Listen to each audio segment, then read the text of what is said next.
13장 37절에서 37절 말씀해 보니까 다윗이 날마다 그 아들을 인하여 슬퍼하니라. 압살롬이 도망하여 그 숲에 가서 거한 지 3년이라. 다윗 왕의 마음이 압살롬에게 향하여 간절하니라. 그렇게 표현하고 있습니다. 자식은 범죄하고 아버지를 떠났음에도 불구하고 아버지의 가슴은 오히려 그 자식을 보고 싶은 마음으로 간절했습니다. 그럼에도 불구하고 그 자식은 아버지의 마음을 헤아리지 못하고 아버지의 용서를 받고 아버지의 품으로 돌아와서는 이번에는 아버지를 반역했던 것입니다. 반역한 그 자식을 능히 물리칠 수 있었던 다윗이었습니다. 그는 수많은 전쟁터에서 승수장구했던 용맹스러운 장사였습니다. 그까지 오합지졸 압살롬 하나쯤 제압하지 못해서 맨발로 울며 뛰쳐나가 도망칠 다윗이 아니었습니다. 그러나 다윗은 그 자리를 황급히 피해버리고 말았습니다. 그에 반해서 아들 압살롬은 달랐습니다. 자기 아버지를 죽여야만 이 반역, 이 쿠데타가 성공할 수 있었기에 아버지의 뒤를 쫓아서 추격할 수밖에 없었던 것이죠.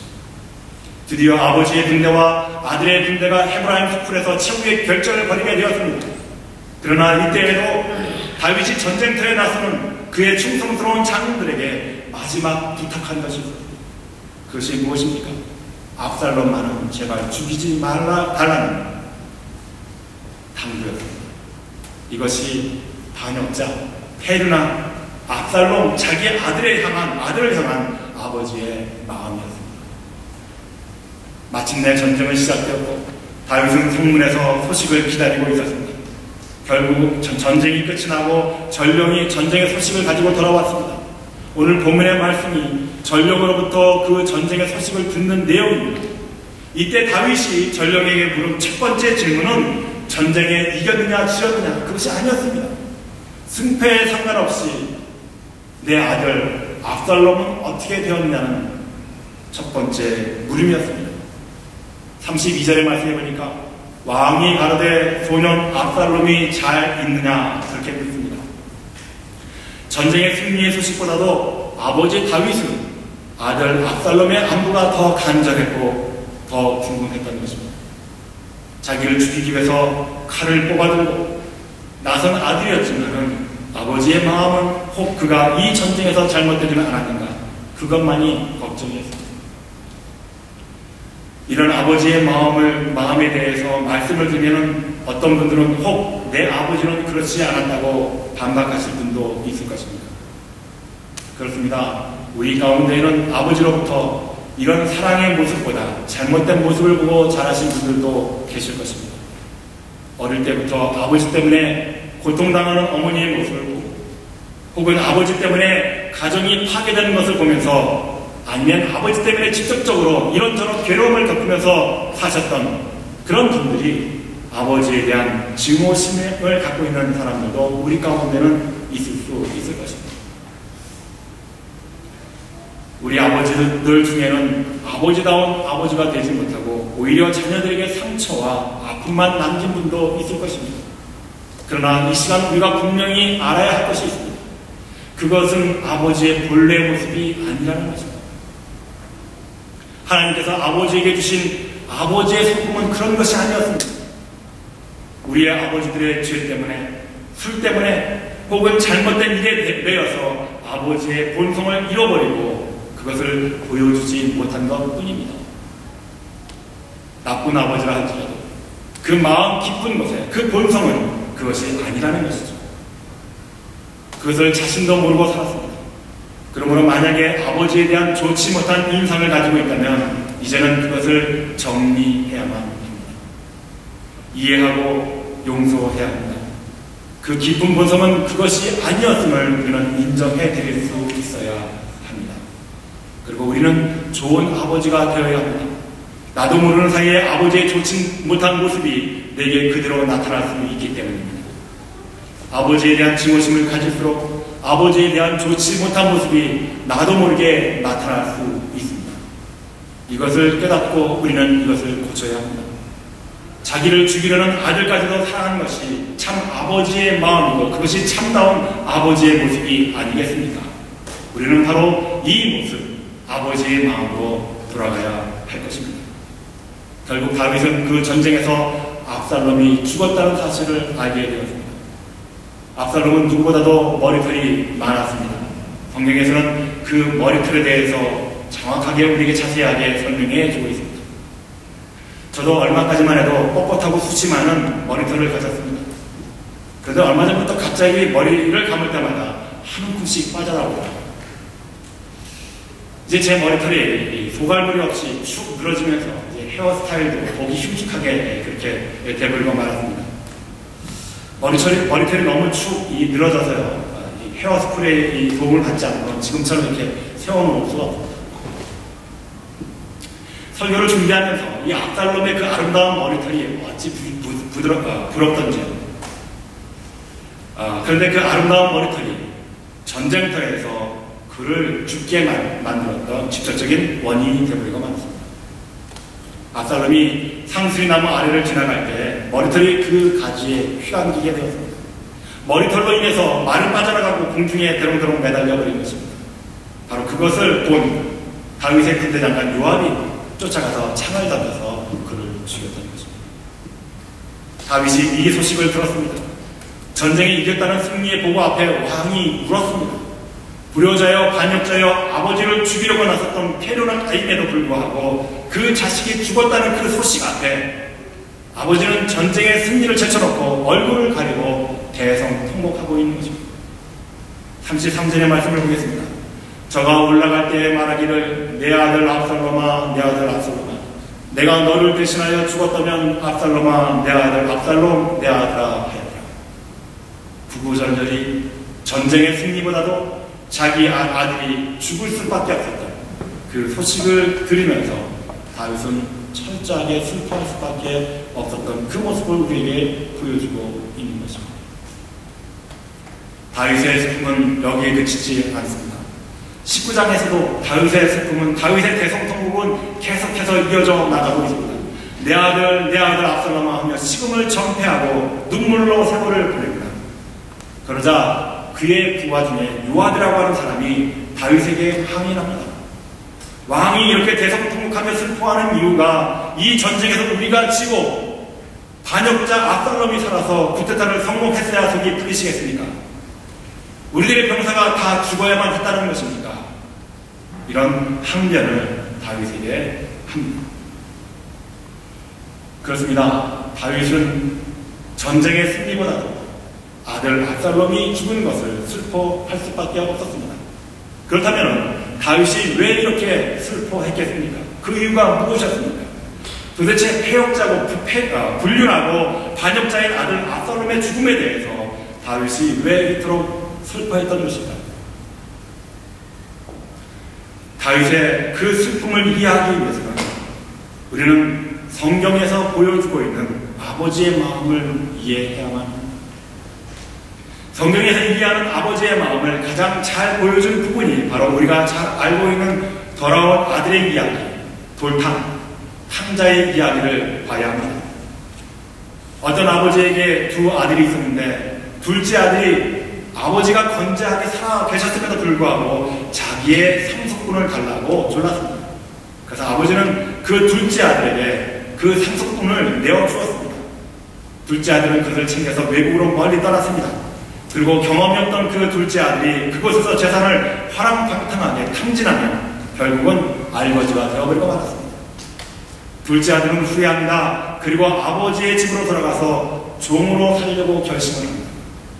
그런데 아버지는 둘째 아들이 집을 나간 그 순간부터 한결같이 그 아들이 무사하게 집으로 다시 돌아올 것만을 기다리고 계셨습니다.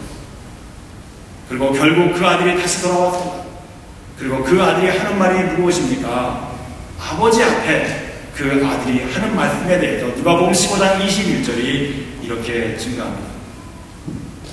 우리 앞에 화면을 보시고 다 한번 같이 한 목소리를 읽겠습니다. 시작. 아들이 가로되 아버지여 내가 하늘과 아버지께 죄를 얻어 싸우니 지금부터는 아버지의 아들이라 일컬음을 감당치 못하게 되리라. 예, 바로 이겁니다. 둘째 아들은 자기의 죄가 무엇인지 철저하게 깨달았습니다. 세상에 나아가서 아버지의 곁을 떠나 살다 보니까 아버지의 마음이 어떤 것인가를 철저하게 깨달았던 그 아들이 아버지에게 다시 돌아왔습니다. 그리고 고백하는 것이 무엇입니까? 아버지, 잘못했습니다. 나는 이제 아들로도 인정받을 자격이 없습니다. 나를 아버지의 종꾼, 품꾼의 하나로 여겨주옵소서. 그렇게 아버지 앞에 나와서 용서를 구한 것입니다. 그런데 압살롬은 이런 뉘우침이 없었습니다. 이복 동생 다말을 욕보이고도 도망쳐버렸습니다. 그리고 아버지께로 다시 돌아와서 뉘우치지 않고 성문 앞에서 백성들의 마음을 도둑질했습니다. 결국 아버지를 죽이겠다고 달려듭니다. 자기를 죽이겠다고 달려드는 아들을 자기의 맹장들, 용맹한 군사들에게 제발 압살롬을 죽이지 말라고 신신당부를 합니다. 왜 이랬습니까? 그 아들의 뉘우침을 원했던 것이었습니다. 아버지, 나를 용서해달라고. 그래서 그 아들을 용서해주고 싶은 것이 아버지의 마음이기 때문이었습니다. 그래서 압살롬의 죽음 앞에서 내가 너를 대신하여 죽었으면 하는 것이 다윗의 마음이었습니다. 이런 다윗의 마음을 헤아릴 수 있었던 신하였다고 한다면 요압은 머리털이 나뭇가지에 걸려서 매달려있던 압살롬을 창을 던져서 죽일 것이 아니라 그 아버지의 마음을 전달했어야 하죠. 그를 죽일 것이 아니라 그를 살려내고 아버지에게 돌아가서 너의 패륜, 너의 반역을 뉘우치고 아버지에게 가서 용서를 구하라, 그렇게 얘기했어야 다윗의 충신이고 다윗 측근을 돕는 그런 용사였을 것입니다. 그러나 요압은 결코 충신이 되지 못했습니다. 다윗에게 잘 보여서 자신의 출세만 생각했던 성공지향적인 인물이었습니다. 그래서 대롱대롱 나무에 매달려있던 압살롬을 죽일 수밖에 없었던 것이죠. 자, 그렇다면 우리는 어떻습니까?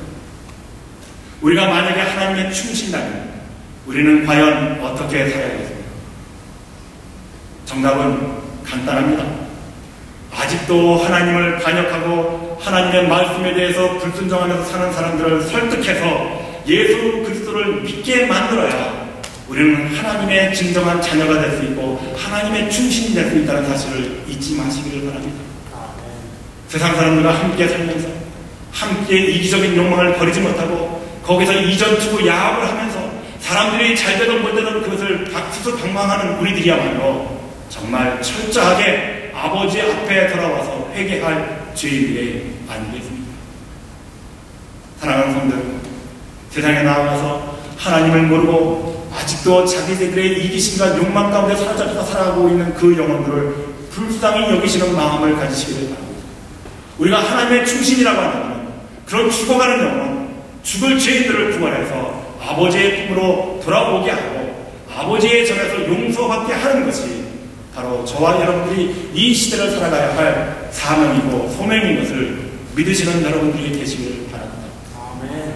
성경에서 보여주고 있는 다윗, 압살롬, 죄인을 향한 아버지의 마음이 바로 우리가 믿는 하나님 아버지의 마음일 것입니다. 하나님 아버지는 집을 나간 아들 탕자, 아버지를 반역하여 성 안에서 아버지의 후신들을 욕보이는 아들, 그리고 자기를 낳아준 아버지를 죽이겠다고 칼을 들고 덤벼드는 그 아들을 용서해 주시기를 원하고 계셨던 것입니다. 이것이 바로 아버지 다윗의 마음이었고 이것들을 이루지 못하고 죽었던 아들의 죽음이 슬플 수밖에 없었던 것입니다. 다윗의 마음이 우리를 향하신 하나님의 마음입니다. 그래서 아버지의 마음이 곧 하나님의 마음입니다. 그래서 하나님이 바로 우리의 아버지일 수 있습니다. 그 하나님 아버지의 마음을 헤아리시는 여러분들이 되시기를 바랍니다. 그로 말미암아 이 시대를 살아가는 진정한 하나님의 아들, 그 자녀들이라고 한다면 이 땅에 살면서 우리들이 어떻게 살아야 진정한 아버지 하나님의 마음을 헤아리면서 사는 삶이 무엇인지를 오늘 말씀을 바라보면서 깨닫는 저와 여러분들이 되시기를 바랍니다. 세상에 잘못한 인간들이 얼마나 많이 있습니까? 정말 내가 그 가슴에 칼을 꽂아도 시원치 못할 원수들이 얼마나 많이 이 세상 속에 존재합니까? 그러나 하나님께서 원하시는 것은 그들도 용서받을 수 있다는 것입니다. 그들을 내 집으로 데려오라고 하는 것이 오늘 저와 여러분들을 향하신 하나님 아버지의 마음이라는 것을 잊지 마시고 명심하시는 여러분들이 되시기를 바랍니다. 사랑하는 분들, 나에게 원수 진 사람들, 정말 돌에 맞아 죽어도 시원찮은 그 인간들, 그들을 바라보면서 그들이 어려움을 당했을 때 귀선을 꽂아서 그를 죽이고 원수를 갚는 우리가 되는 것이 아니라 하나님의 마음을 헤아려서 그 원수들까지도 이 성전에 데리고 와서 그들의 죄를 씻겨주고 하나님께 그들의 입을 통해서 아버지, 내가 잘못했습니다. 내가 이제 돌아왔습니다. 그렇게 자신의 죄를 뉘우치는 모습을 우리가 함께 볼 수 있는 그날이 바로 저와 여러분들의 삶 속에서 이루어지시기를 간절히 축원합니다. 오늘 다윗이 압살롬에게 보여준 아버지의 마음을 보면서 우리는 아버지의 마음을 깨달을 수 있어야 합니다. 그 숭고하고 깊은 사랑을 헤아리시기를 바랍니다. 그 마음 앞에 진실로 공경과 순종의 도리를 다하시기를 바랍니다. 어떤 일이 있어도 나를 낳아주신 부모님의 마음을 아프게 하는 자식이 되지 맙시다. 부모를 공경하는 것이 인생의 도리입니다. 오늘 제가 여러분에게 써드린 칼럼의 내용을 잘 읽으시길 바랍니다. 그렇습니다. 그것이 사람이 사람답게 사는 길입니다. 거기에 하나님의 축복이 있고 하나님의 약속이 있습니다. 하나님께서는 오늘도 우리에게 이렇게 말씀해 주십니다. 우리 다 같이 한번 앞에 화면을 보시고 에베소서 6장 2절에서 3절의 말씀을 다 같이 큰 소리를 읽겠습니다. 시작. 내 아버지와 어머니를 공경하라.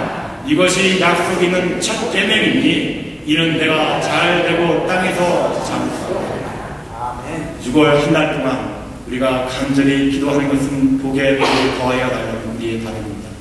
이 축복이 이루어지기 위한 첫 번째 조건은 하나님 아버지를 헤아리는 마음, 그래서 그 하나님을 사랑하는 마음입니다. 그 다음에 두 번째로 우리가 이루어야 될 것은 우리의 육신의 부모를 잘 공경하고 순종하는 삶입니다. 바로 그것이 하나님께서 우리에게 약속해 주신 축복이고 언약의 말씀입니다. 우리가 이 말씀을 잘 듣고 깨닫고 세상에 나아가서 먼저 무엇보다도 이 성전에서 오늘 하나님 앞에 거룩하고 아름다운 예배를 드렸다고 합니다.